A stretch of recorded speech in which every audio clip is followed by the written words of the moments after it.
Շնորհակալություն։ Պարոն վարչապետ, մեր ընդդիմությունը, խորհրդարանական ընդդիմությունը եւ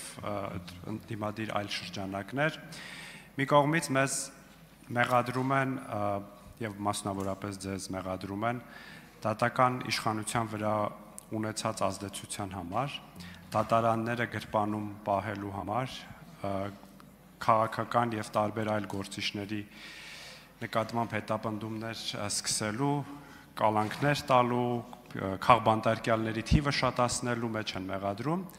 բայց մյուս կողմից նաև պնդում են, որ այդ դատական գործերը գնում եւ դատարաններում փշրվում են։ Օրինակ երեք Արծվիկ Մինասյանը ստեղ ասում էր, որ բոլոր դատական գործերը գնում եւ փշրվում են։ Այս երկու պնդումները տրամաբանական մտահանգման տեսանկյունից խնդրահարույց են, տրամաբանական չեն, որովհետեւ եթե դատարանները մեր գրպանում են, ապա ինչպես են այդ գործերը ինչպիսի մինչև վերջ մեր ուզածով, եթե մեր ուզածը դա է, չեն հասնում իրենց տրամաբանական ավարտին։ Ես կխնդրեի դուք ներկայացնեիք ձեր գնահատականը Հայաստանում դատական իշխանության անկախության վերաբերյալ։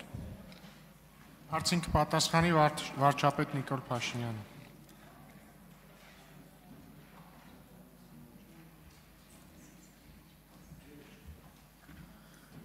Շնորհակալ եմ պարոն Խանդանյան հարցի համար, ես էլ կարծում եմ, որ ցավոք սրտի Հայաստանում դատական իշխանության վրա շարունակ շատ մեծ ազդեցություն ունեն այն մարդիկ, ովքեր մեզ մեղադրում են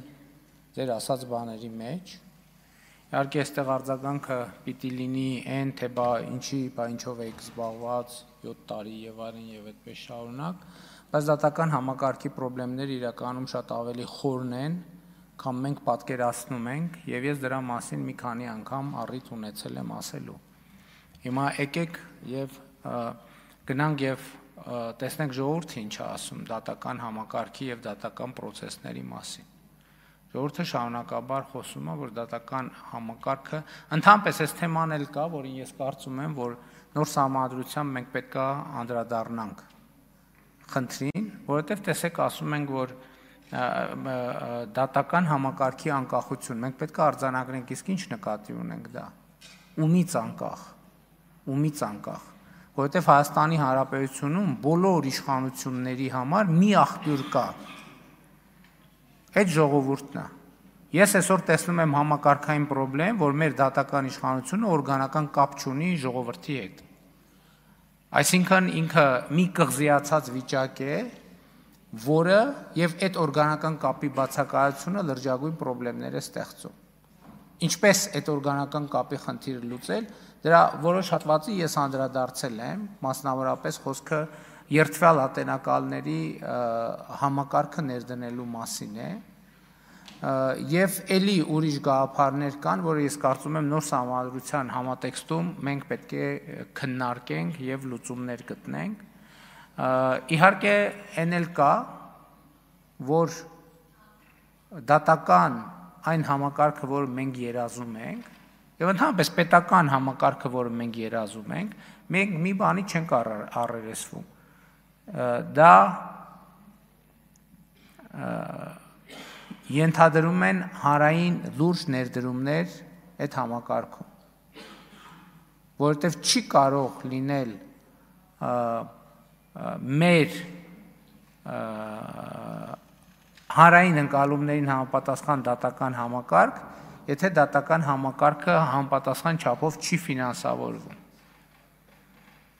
Այդ ֆինանսավորումը շատ հարցեր է լուծում, ներառյալ նրանից, թե ում համար է դատական համակարգում աշխատանքը գրավիչ եւ ում համար գրավիչ չէ եւ այլն եւ այդպես շարունակ։ Այսինքն մեր դատական համակարգում, ընդհանրապես մեր պետական համակարգում, մեր երկրում խնդիրներ կան եւ շատ կան։ Ես երեք առիթ կամ նախորդ օր առիթ ունեցա ասելու, որ տենց ընկալում կա, որ իշխանությունը մի երևույթ է, որը պիտի բացատրի, որ ամեն ինչ փայլուն է, ամեն ինչ իդեալական է, ընդդիմությունն է մի երևույթ է, որ պետքա հիմնավորի հակառակը։ Ես այդ ընկալմանը համաձայն չեմ, որովհետև ոչ մեկ մեր չափ երկրի խնդիրներին չի տիրապետում պարզապես, չի տիրապետում։ Մենք տիրապետում ենք խնդիրներին, մենք հասկանում ենք խնդիրները, մենք գիտենք նաև լուծումները, այլ բան, որ այդ լուծումները երբեմն չեն կարող իբնե դինել արագ։ Մասնավորապես նույն երթվյալ ատելակալների ինստիտուտի ներդրումը առանց նոր սահմանադրության պարզապես հնարավոր չէ։ Եվ ելի ուրիշ ընթացակարգեր եւ կանոնակարգեր։ Իմ կարծիքն է, որ Բարձրագույն դատական խորհրդի այսօրվա կառուցվածքը ինքը խնդրահարույց է իմ ասածի տեսակետից։ Ինքը չի ապահովում դատական համակարգի օրգանական կապը իշխանության միակ տիրոջ ժողովրդի հետ։ Հասկանում եք, ժողովուրդը իշխանությունը Հայաստանում պատկանում է ժողովրդին։ Բոլոր իշխան չի կարող տենց իշխանություն լինել, որը չպատկանի ժողովրդին։ Եթե ժողովրդին չի պատկանելու, կարող է պատկանի մի հատ ուրիշ երկրի կամ մի հատ երրորդ երկրի հատուկ ծառայության։ Իշխանությունը Հայաստանում եւ դրա համար եմ ասում, որ տեսեք, երբ որ խոսք է գնում այդ 4-րդ հանրապետության ու 3-րդ հանրապետության տարբերությունը ո՞րն է։ Տարբերություններից մեկը ես նշում եմ այն, որ 3-րդ հանրապետությունում շատ դեպքերում իշխանության պատկանելը ժողովրդին ֆորմալ բնույթ է կրում։ Ֆորմալ բնույթ է կրում։ Մենք այսօր դատավորների ընդհանուր ժողովին տվել ենք ընտրական իրավունք։ Ինչ կապ ունի դատավորի ընդհանուր ժողովը ընտրական իրավունքի հետ, ինչ կապ ունի։ Սա իմ կարծիքով անընդունելի բան է, ում լիազորությունն է օգտագործում։ Եվ կան այսպիսի հարցեր, որ մենք պետք է լուծենք, առանց իսկ դրա լուծումը էլի սահմանադրության փոփոխություններն էին, որը մենք նախաձեռնել էինք կոവിഡ്ի պատճառով տեղի չունեցան։ Բայց մենք հիմա պետք է գնանք նոր սահմանադրություն ընդունենք, որովհետև բաներ կա, որ մենք եթե ասենք ենթադրենք կեսից կիսվենք էլ չենք կարող անել գործող սահմանադրության կարգավորումների պատճառով։ Իսկ մենք չենք կարող ձև անել, թե մենք հարց լուծեցինք։ Դատական համակարգի հարցի լուծումը հետևյալն է՝ ստեղծել տեսանելի օրգանական կապ դատական համակարգի եւ իշխանության միակ տիրոջ ժողովրդի միջեւ։ Այսօր այդ կապը չկա, այդ կապը գոյություն չունի։ Դրա համար այս բոլոր խնդիրները առաջանում են։ Ընդհանրապես ոչ մի հաշվետվողականություն չկա։ Ընդհանրապես մեր իրավատական մենթալիտետը շատ խնդրահարույց է, որտեվ կարող է ասվել, որ սենց է ու տենց է։ Ինչի է տենց, թե տենց է։ Նկատի ունեմ, ես չեմ ժխտում խնդիրները, բայց մենք պետք է հասկանանք, անկախ դատական համակարգ չի նշանակում ժողովրդից անկախ դատական, ընդհակառակը նշանակում է մնացած բոլորից անկախ, բայց ժողովրդի իշխանությամբ գործող, ոչ թե ժողովրդի կամքով գործող, ես ուզում եմ ես էլ տարբերակենք, այլ ժողովրդի իշխանությամբ գործող, ժողովրդի մանդատով գործող։ Արձագանք։ Մենք խորհրդարանում եւս այդ խնդրին հաճախ բախվում ենք օրգանական կապի տեսանկյունից, որովհետև դրա ձևական կողմն ամենակապահովված գործող իրավակարգավորումներով։ Մենք այստեղ սահմանադրական դատարանի դատավորներ ենք ընտրում, ԲԴԽ-ի անդամների կեսին, Վճռաբեկ դատարանի դատավորներին, բայց շատ ֆորմալ է դա, հետո երբ որ հարցեր ենք ուղղում դատավորներին կամ Բարձրագույն դատական խորհրդի անդամներին, անընդհատ այդ բանն ենք բախվում, մենք հաշվետու չենք ազգային ժողովի առաջ եւ այդ հարցերը մնում են օդում։ Ուստի համաձայն եմ, որ նոր սահմանադրությունը պիտի լուծի այդ հարցը։ Սամ ես չեմ էլ եմ ասում, չի կարող ժողովրդից անկախ իշխանություն լինել։ Պատկերացրեք ազգային ժողովը ասի, դե մենք անկախ իշխանություն կամ կառավարությունը չի կարող ժողովրդից անկախ իշխանություն, որովհետև իշխանությունը պատկանում է պետությունն է նա, որ իշխանությունը պատկանում է ժողովրդին։ Եվ այս օրգանական կապերը իմիջիայլոց ասեմ, Հայաստանի առաքելական Սուրբ եկեղեցու հետ կապված է մենք տենց խնդրեմ ունենք։ Որովհետև ժողովական կառավարում ընդհանրապես չկա, եկեղեցին համայնքն է, հարգելի գործընկերներ։ Եկեղեցին համայնքն է։ Ոնց հոգևոր համայնքը, հոգևոր հոտը իրավունք չունենա, որոշումների վրա ազդել, ով է իր թեմի առաջնորդը, ով է իր քահանան, եւ այլն եւ այսպես շարունակ։ Ընդհանրապես մեր եկեղեցին էլ ոչ թե մեր եկեղեցին, այսօրվա եկեղեցական վերնախավը ոչ մի կապ չունի ժողովրդի հետ, ոչ մի հաշվետվողականություն չունի ժողովրդի հետ։ Դրա համար էլ մենք բանը ու ես դա նորմալ եմ համարում։ Ես չեմ փոխում դրանից։ Ասենք մի հատ նոր, եթե ժամացույց ես կապում, պետք է 3 տարի բացատրես այդ ժամացույցը որտեղից ես կապում, եւ դա նորմալ է, եւ դա մենք ենք այդ համակարգը ստեղծել։ Կոռուպցիայի կանխարգելման հանձնաժողով, հայտարարագրում, չգիտեմ, այլ մեխանիզմներ, ESN, ՀԿ-ների գնումների, մամուլի ազատություն, մեր օրոքա Հայաստանը խոսքի եւ մամուլի ազատության ռեյտինգներում աշխարհում առաջատար դեր բանանում։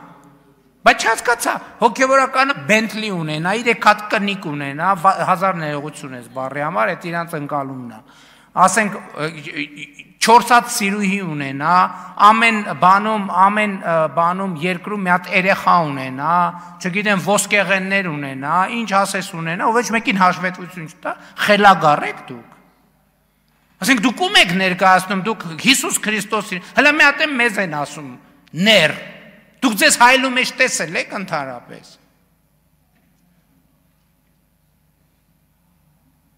Եվ սա այս խնդիրները պետք է լուծվեն, Հայաստանը չի կարող զարգանալ առանց այս խնդիրների լուծման։ Մամուլում հայտնվում է, որ կաթողիկոսի աղբերը KGB-ի գործակալը, ոչ մի բան, ոչ ով է հարց տալիս։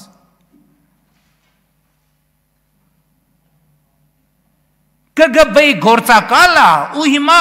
նոր Նախճեվանի թեմի առաջնորդ է։ Ոչ մի բան, հա, ոչ հենց տենց էլ պետք է լինի։ Այս կներեք խելագարություն ասենց ման ոնց կարա լինի։ Մի հատ էլ ասում են ոնց բանի կաթողիկոսի անձնական կյանքին խառնվում եք։ Ոնց կաթողիկոսը անձնական կյանք ունի։ Այսինքն վարչապետը անձնական կյանք չունի, չի կարող ունենա, բայց կաթողիկոսը անձնական կյանք ունենա։ Էսա կսկսեն բանի եպիսկոպոսների սեռական կողմնորոշման իրավունքը պաշտպանել։ Միջազգային բաներով, կոնվենցիաներով։ Բա հարցազրույց եղավ եկեղեցու սպասավոր, ով ներսից գիտի, ասում է բանը ինչ որ մեկը սեռական կողմնորոշում ունի, ինձ հլա չի էլ հետաքրքրում ավանդական, ոչ ավանդական, որտեղ ինչ է շնակում եպիսկոպոսը սեռական կյանք չպետք է ունենա։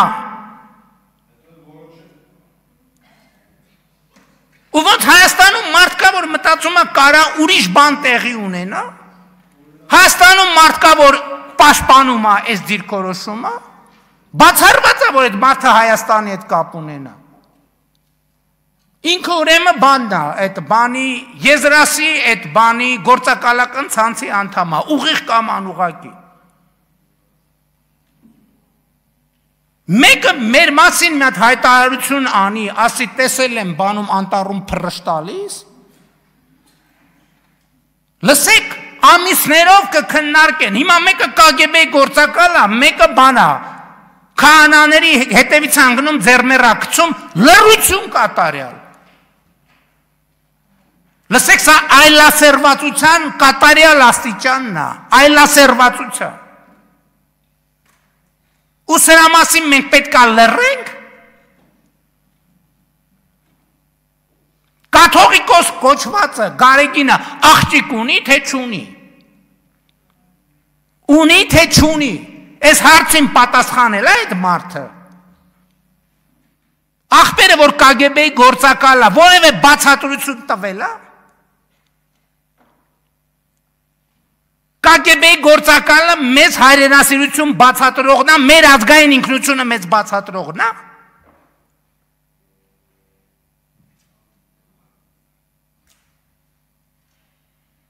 Ու մարդիկ սենց սովորական բան են անում, հա, սենց ապրում են իրանց համար, հա։ Մայրաթոր սուրբ էջմիածնում մեկը բոսյակա, մեկը բան, մոլագար սեռական, ու մենք մեր կյանքով ապրում ենք, ինչ ա եղել, իրանց անձնական կյանքն է։ Ու մենք եկեղեցու դեմ պայքար ենք տանում, մենք կոնֆլիկտ ունենք եկեղեցու դեմ, եկեղեցին բոսակն է եկեղեցին, բոսակը եկեղեցին է, սեռական մոլագարը եկեղեցին է, գանձագողը եկեղեցին է, կագեբեի գործակալը եկեղեցին է, լսեք, ես կյանքս կդնեմ դրանցից իմ սրբությունը, մեր սրբությունը ազատելու։ Եթե նույնիսկ մենակ մնամ, ես պրոբլեմ չունեմ։ Պետք է ամեն մեկը որոշում կայացնի, լավ, ես ինչ ձև է, ես ինչ ձև է ընդհանրապես։ Ում բարոյական քարոզներ են կարդում, բաներ են անում, ինչ իրավունք ունեն դրանք ընդհանրապես այդ սրբությունների հետ հաղորդակցվելու։ Ինչ իրավունք ունեն այդ մարդիկ։ Ովքեր են այդ մարդիկ։